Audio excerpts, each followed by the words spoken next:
اب ہم شروع کرتے ہیں یونس علیہ السلام کا قصہ۔ یونس علیہ السلام ایک عظیم اور کریم نبی تھے۔ ان کا قصہ قرآن کریم میں ایک انوکھا قصہ ہے۔ آپ کے والد کا نام متا تھا اور آپ سیدنا ابراہیم علیہ السلام کی نسل سے تھے۔ آپ کا ایک نام ذوالنون بھی ہے، یعنی مچھلی والے۔ النون کا مطلب ہے مچھلی۔ اسی طرح آپ کو صاحب الحوت بھی کہا جاتا ہے۔ اللہ تعالیٰ نے آپ کو ان سب ناموں سے پکارا ہے۔ آپ کو ایک عظیم بستی کی طرف مبعوث کیا گیا۔ اس بستی کا نام نینوا تھا۔ یہ عراق کے شمال میں واقع تھی، موصل کے بالمقابل تھی۔ ان دونوں کے درمیان دریائے دجلہ واقع تھا۔ موصل دریائے دجلہ کے کنارے واقع تھا، جبکہ اس کے بالکل سامنے نینوا کی بستی تھی۔ امام ابن کثیر رحمت اللہ علیہ نے نینوا کے بارے میں اور ان آثار و باقیات کے بارے میں لکھا ہے جو ان کے زمانے میں موجود تھیں۔ وہاں کچھ بت تھے جو اوندھے منہ گرے پڑے تھے۔ اللہ تبارک و تعالی نے یونس علیہ السلام کو نینوا کی طرف رسول بنا کر بھیجا۔ سورۃ الصافات آیت 139 میں ہے، وَإِنَّ يُونُسَ لَمِنَ الْمُرْسَلِينَ، اور بے شک یونس رسولوں میں سے تھے۔ آگے اللہ آیت 147 میں فرماتے ہیں، وَأَرْسَلْنَاهُ إِلَى 100,000 أَوْ يَزِيدُونَ، اور ہم نے اسے 1,00,000 بلکہ اور زیادہ آدمیوں کی طرف بھیجا۔ یعنی ان کی تعداد 1,00,000 سے زیادہ تھی۔ رہا یہ سوال کہ لاکھ سے کتنے زیادہ تھے، اکثر علماء کرام نے وضاحت کی ہے کہ وہ 1,00,000 سے قریباً 20,000 زیادہ تھے۔ اس طرح بستی والوں کی تعداد 1,20,000 تھی، اور یہ سب کے سب کفر پر تھے۔ یونس علیہ السلام انہیں سال ہر سال دعوت دیتے رہے، لیکن وہ اپنے کفر ہی پر ڈٹے رہے۔ پھر انہوں نے سیدنا یونس علیہ السلام پر ظلم و جبر شروع کر دیا، انہیں دھمکیاں دیں، مصائب و آلام سے دوچار کیا۔ مطلب یہ کہ جس طرح دوسرے انبیاء کرام کے ساتھ کیا گیا، ان کے ساتھ بھی وہی سلوک ہوا۔ آخر آپ نے اپنی قوم کو اللہ کے عذاب سے آگاہ کرتے ہوئے اعلان فرما دیا کہ فلاں دن تم پر عذاب آ جائے گا۔ پھر خود غصے کی حالت میں اس بستی سے نکل گئے، جبکہ اللہ تعالیٰ نے انہیں متعین دن کی مہلت دینے کی اجازت تو دی تھی، لیکن اس بستی سے نکل جانے کا حکم نہیں دیا تھا۔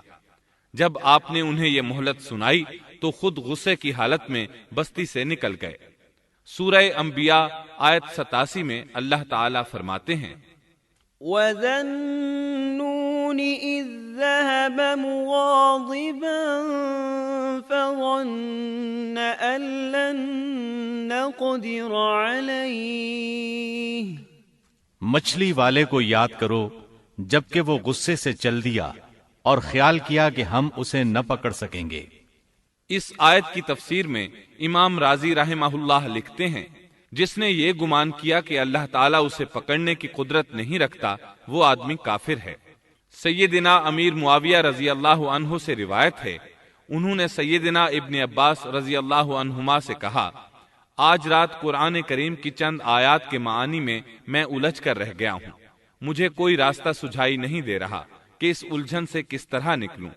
مجھے بس آپ ایسے نظر آتے ہیں جو ان آیات کا مطلب بتا سکتے ہیں، کم از کم میں ان آیات کی تفسیر اور تعبیر نہیں سمجھ سکا۔ ابن عباس رضی اللہ عنہما نے پوچھا، وہ کون سی آیات ہیں؟ سیدنا امیر معاویہ رضی اللہ عنہ کہنے لگے، یونس علیہ السلام کا یہ خیال کرنا کہ اللہ تعالیٰ ان پر قدرت نہیں رکھتے۔ یہ سن کر سیدنا ابن عباس رضی اللہ عنہما نے فرمایا، اس سے مراد یہ نہیں، یہ لفظ قدر یہاں تنگی کے معنی میں آیا ہے، قدرت اور طاقت رکھنے کے معنی میں نہیں۔ اللہ تعالیٰ نے قدر بمعنی تنگی اور قدر بمعنی قدرت دونوں کا استعمال کیا ہے۔ تنگی کے معنی کی مثال سورۃ الطلاق آیت نمبر 7 میں ہے، وَمَن قُدِرَ عَلَيْهِ رِزْقُهُ فَلْيُنفِقْ مِمَّا آتَاهُ اللَّهُ، اور جس پر اس کے رزق کی تنگی کی گئی ہو، اسے چاہیے کہ جو کچھ اللہ تعالیٰ نے اسے دے رکھا ہے اسی میں سے اپنی حیثیت کے مطابق دے۔ تو اس آیت میں بھی یہی معنی مراد ہے کہ انہوں نے گمان کر لیا ہم ان پر تنگی نہیں کریں گے، یعنی ان کا خیال یہ تھا کہ اگرچہ وہ اللہ تعالیٰ کی اجازت کے بغیر نکل کھڑے ہوئے ہیں پھر بھی اللہ ان پر تنگی نہیں کریں گے، کیونکہ وہ اللہ کے ایک معزز نبی اور رسول ہیں، اور ان کی قوم کے لوگ اللہ کی گرفت اور اس کے عذاب کے مستحق ہیں، انہی پر اللہ کا عذاب نازل ہونے والا ہے۔ اس عذاب کی خبر انہیں پہلے ہی سنا دی گئی ہے اور مہلت دے دی گئی ہے، مگر وہ خود اگرچہ اللہ کی اجازت کے بغیر ہی چلے آئے ہیں پھر بھی انہیں سرزنش نہیں کی جائے گی اور وہ کسی گرفت میں نہیں آئیں گے۔ اللہ تعالیٰ ان کے لیے کوئی تنگی نہیں فرمائیں گے۔ اللہ تعالیٰ سورۃ الانبیاء آیت 87 میں فرماتے ہیں، فظن أن لن نقدر عليه، اس نے خیال کیا کہ ہم اسے پکڑ نہیں سکیں گے۔ مطلب یہ کہ ہم انہیں کوئی سزا نہیں کریں گے اور ان پر کسی طرح کی تنگی نہیں کریں گے، اور وہ سمندر کی طرف چل دیے۔ انہی دنوں میں عذاب الہی کی کچھ علامات نینوا بستی پر ظاہر ہونا شروع ہو گئیں۔ ایک بہت بڑا سیاہ بادل ان کی طرف بڑھنے لگا، اس بادل میں آگ کے شعلے دکھائی دینے لگے۔ ان لوگوں نے یہ بادل ان متعین دنوں میں سے پہلے ہی دن دیکھ لیا۔ اس کو دیکھتے ہی وہ سمجھ گئے کہ جس طرح سیدنا یونس علیہ السلام نے انہیں آگاہ کیا تھا یہ عذاب ان پر نازل ہو کر رہے گا، اور جو عذاب سیدنا لوط علیہ السلام کی قوم پر آیا تھا وہ اس کے بارے میں بھی اچھی طرح جانتے تھے۔ وہ بستی ان کی بستی کے قریب ہی تھی، اس لیے وہ ڈر گئے۔ ان کے سردار جمع ہوئے اور کہنے لگے، جیسے تم سے پہلے لوگوں پر عذاب اترا کرتے تھے تم پر بھی یہ نازل ہو کر رہے گا، جلدی کرو، سب جمع ہو جاؤ۔ چنانچہ انہوں نے اس بات پر اتفاق کر لیا کہ سیدنا یونس علیہ السلام نے بالکل سچ فرمایا تھا۔ اللہ کی قسم، یہ بالکل وہی عذاب ہے، تم اللہ کے عذاب سے نجات نہیں پا سکو گے۔ اس سے بچنے کی ایک ہی صورت ہے کہ تم ایمان لے آؤ اور توبہ کر لو۔ اس طرح وہ سب کے سب ایمان لے آئے، لیکن سیدنا یونس علیہ السلام وہاں موجود نہیں تھے۔ ان کی عدم موجودگی میں یہ سب کے سب یعنی 1,20,000 افراد ایمان لے آئے۔ انہوں نے پیوند لگے کپڑے پہنے اور اللہ کے حضور عاجزی، انکساری اور آہوزاری شروع کر دی، رونے لگے، اللہ سے بخشش مانگنے لگے، پھر اسی حالت زار میں باہر کھلے میدان کی طرف نکل آئے۔ ان کے سرداروں نے سب کو الگ الگ کر دیا، یہاں تک کہ ماں اور بیٹے کو بھی جدا کر دیا۔ سب اپنی اپنی جگہ پر یعنی ماں اپنی جگہ پر اور بیٹا اپنی جگہ پر آہوزاری کرنے لگے تاکہ ان پر اللہ تعالیٰ کی رحمت نازل ہو جائے۔ یہ عذاب 3 دن تک ان کے سروں پر منڈلاتا رہا، اور یہ بھی مسلسل آہوزاری کرتے رہے، اپنی عاجزی ظاہر کرتے رہے، معافیاں مانگتے رہے۔ آخر کار اللہ تعالیٰ نے ان پر رحم و کرم فرما دیا اور عذاب کو ان سے پھیر دیا۔ اللہ تعالیٰ سورہ یونس آیت 98 میں فرماتے ہیں، فلولا كانت قرية آمنت فنفعها إيمانها إلا قوم يونس، چنانچہ کوئی بستی ایمان نہ لائی کہ ایمان لانا اس کے لیے فائدہ مند ہوتا سوائے یونس کی قوم کے۔ مطلب یہ کہ سابقہ امتوں میں سے کسی کے بارے میں یہ سننے میں نہیں آیا کہ پوری قوم ایمان لے آئی ہو۔ تمام بستیوں میں ایک بھی بستی ایسی نہیں تھی، بس ایک یونس علیہ السلام کی قوم ایمان لے آئی۔ اللہ تعالیٰ سورہ یونس آیت 98 میں فرماتے ہیں، لما آمنوا كشفنا عنهم عذاب الخزي في الحياة الدنيا ومتعناهم إلى حين۔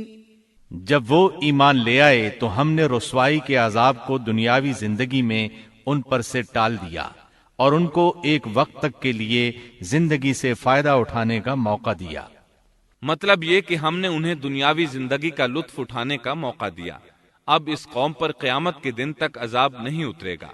علامہ ابن کثیر رحمت اللہ علیہ فرماتے ہیں، اس آیت کریمہ کا مفہوم یہ ہے کہ کسی بستی کے تمام باشندے کسی نبی پر کبھی ایمان نہیں لائے، یا تو سب نے کفر کیا یا پھر اکثر نے کفر کیا، لیکن یونس علیہ السلام کی قوم واحد ایسی قوم ہے جو تمام کی تمام عذاب الہی کے آثار دیکھ کر ایمان لے آئی۔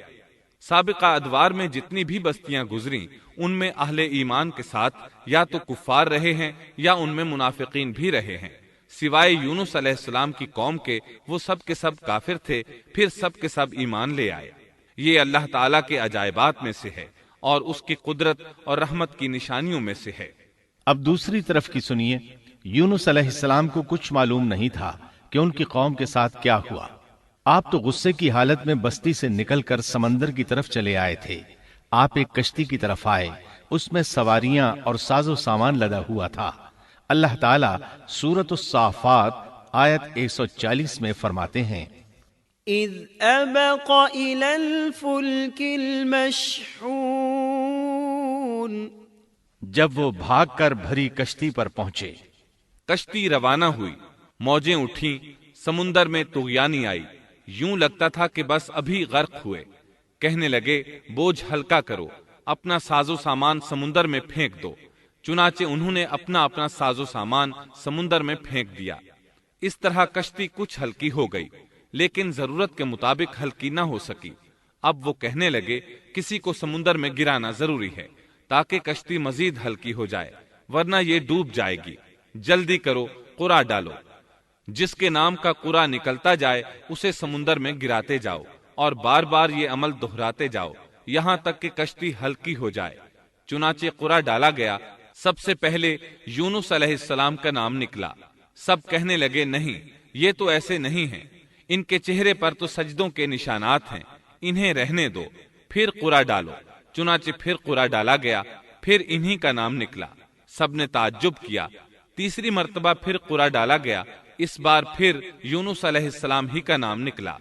اللہ تعالیٰ سورۃ الصافات آیت 141 میں فرماتے ہیں، فساهم فكان من المدحضين، پھر قرآن اندازی ہوئی تو یہ مغلوب ہو گئے۔ ہر بار انہی کا نام نکلا۔ آخر کار ان لوگوں نے انہیں پکڑ کر سمندر میں گرا دیا۔ فالتقمه الحوت، تو پھر انہیں مچھلی نے نگل لیا۔ حوت بڑی مچھلی کو کہتے ہیں۔ اللہ تعالیٰ نے حوت کو القاء فرمایا، انہیں کھانا نہیں، نہ ان کے جسم کو کوئی گزند پہنچے۔ یہ اس مچھلی کو اللہ تعالیٰ کے احکامات تھے۔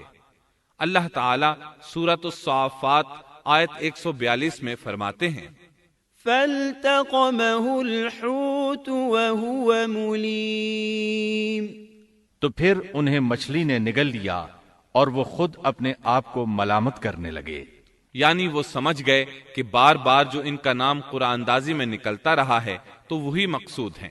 چنانچہ خود کو ملامت کرنے لگے، اور یہ ملامت توبہ کی ابتدا ہے کہ انسان خود کو ملامت کرتا ہے۔ اب یونس علیہ السلام مچھلی کے پیٹ میں تھے۔ اللہ کی قدرت، آپ مچھلی کے پیٹ میں 3 دن تک رہے۔ بعض روایات میں 7 دن اور زیادہ سے زیادہ مدت 40 روز آئی ہے۔ آپ نے مچھلی کے پیٹ میں اللہ تعالیٰ کو پکارا۔ اللہ سورۃ الانبیاء آیت 87 میں فرماتے ہیں، فنادى في الظلمات، آخر کار وہ اندھیروں کے اندر سے پکار اٹھے۔ علماء نے یہاں 3 اندھیروں کا ذکر کیا ہے، مچھلی کے پیٹ کا اندھیرا، سمندر کا اندھیرا اور رات کا اندھیرا۔ گویا ان پر یہ سارے اندھیرے اکٹھے ہو گئے تھے۔ اللہ سورۃ الصافات آیت 143 اور 144 میں فرماتے ہیں، فلولا أنه كان من المسبحين للبث في بطنه إلى يوم يبعثون، پس اگر یہ پاکی بیان کرنے والوں میں سے نہ ہوتے تو لوگوں کے اٹھائے جانے کے دن تک اس کے پیٹ ہی میں رہتے۔ مطلب یہ کہ اگر آپ اللہ تبارک و تعالی کی تسبیح نہ بیان کرتے تو مچھلی کے پیٹ ہی میں رہتے۔ آپ نے دعا نہیں مانگی بلکہ اللہ عز و جل کی تسبیح بیان کی۔ روایات میں یوں بھی آتا ہے کہ جب مچھلی آپ کو سمندر کی اتھاہ گہرائی میں لے گئی تو آپ وہاں آبی مخلوقات کی تسبیحات کی آوازیں سننے لگے۔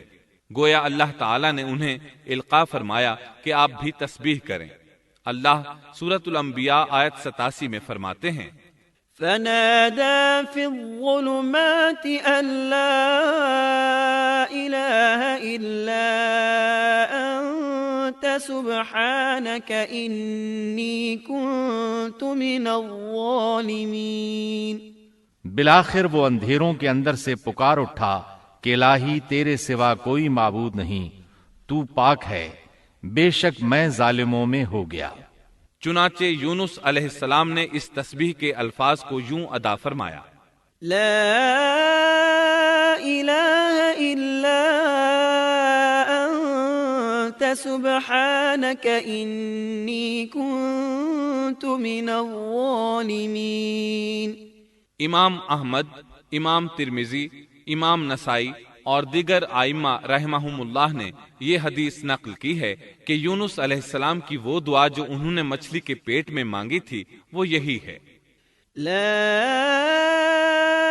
إله إلا أنت سبحانك إني كنت من الظالمين۔ جو بھی مسلمان یہ دعا اپنی کسی حاجت میں مانگے گا اللہ تعالیٰ اس کی دعا ضرور قبول فرمائے گا۔ یہ دعائے مستجاب ہے، مقبول دعاؤں میں سے ہے۔ اسی دعا کے بعد اللہ تعالیٰ نے یونس علیہ السلام کو اس پریشانی سے نجات عطا فرمائی۔ اللہ سورۃ الانبیاء آیت 88 میں فرماتے ہیں، فاستجبنا له ونجيناه من الغم وكذلك ننجي المؤمنين۔ تو ہم نے اس کی پکار سن لی اور اسے غم سے نجات دے دی، اور ہم ایمان والوں کو اسی طرح بچا لیا کرتے ہیں۔ ایک صحابی نے نبی کریم صلی اللہ علیہ وسلم سے پوچھا، اے اللہ کے رسول صلی اللہ علیہ وسلم، یونس علیہ السلام نے جو دعا مچھلی کے پیٹ میں مانگی کیا وہ صرف انہی کے لیے تھی یا ان کے بعد اہل ایمان کے لیے بھی ہے؟ تو آپ نے فرمایا، یہ دعا یونس علیہ السلام کے لیے خاص تھی اور سب اہل ایمان کے لیے عام ہے۔ کیا تم نے اللہ تعالیٰ کا یہ فرمان نہیں سنا؟ وَكَذَلِكَ نُنْجِي الْمُؤْمِنِينَ۔ اور ہم ایمان والوں کو اسی طرح بچا لیا کرتے ہیں۔ جو بھی اس دعا کو پڑھے گا اللہ اسے رنج و غم سے نجات دیں گے۔ ایک قول کے مطابق تقریباً 40 روز آپ کی شب و روز یہی دعا رہی۔ اس مدت کے ختم ہونے پر اللہ تعالیٰ نے آپ کی دعا کو قبولیت بخشی۔ مچھلی ساحل پر پہنچی، انہیں کنارے پر ڈالا اور واپس چلی گئی۔ اس بات کو اللہ تعالیٰ نے سورۃ الصافات آیت 145 میں یوں بیان فرمایا ہے، فَنَبَذْنَاهُ بِالْعَرَاءِ وَهُوَ سَقِيمٌ۔ پس اسے ہم نے چٹیل میدان میں ڈال دیا اور وہ اس وقت بیمار تھے۔ آپ وہاں اسی طرح لیٹے رہے۔ پھر اللہ کی قدرت سے آپ کے قریب ایک بیلدار درخت اگا، جیسا کہ سورۃ الصافات آیت 146 میں ہے، وَأَنبَتْنَا عَلَيْهِ شَجَرَةً مِّن يَقْطِينٍ۔ اور اس پر سایہ کرنے والا ایک بیلدار درخت ہم نے اگا دیا۔ اس کدو کے درخت کے متعلق مورخین کا کہنا ہے کہ اللہ تعالیٰ نے اس درخت کا انتخاب اس لیے فرمایا تھا کہ اس درخت کے پتے چوڑے ہوتے ہیں، ان کے سائے میں انہیں ڈھانپ دیا گیا تاکہ ہوا سے اذیت نہ پہنچے، اس لیے کہ ان کے جسم سے جلد اتر گئی تھی۔ پھر اس درخت سے خوشکن خوشبو بھی آتی تھی، اس خوشبو نے انہیں فرحت بخشی۔ پھر کدو کی خوشبو میں ایک خصوصیت یہ تھی کہ حشرات الارض کو دور رکھتی ہے۔ اللہ تعالیٰ نے انہی خصوصیات کی وجہ سے اس بیلدار درخت کا انتخاب فرمایا تھا تاکہ آپ ہر طرح کی تکلیف سے محفوظ رہیں۔ یہ ہے اللہ کی قدرت، سبحان اللہ۔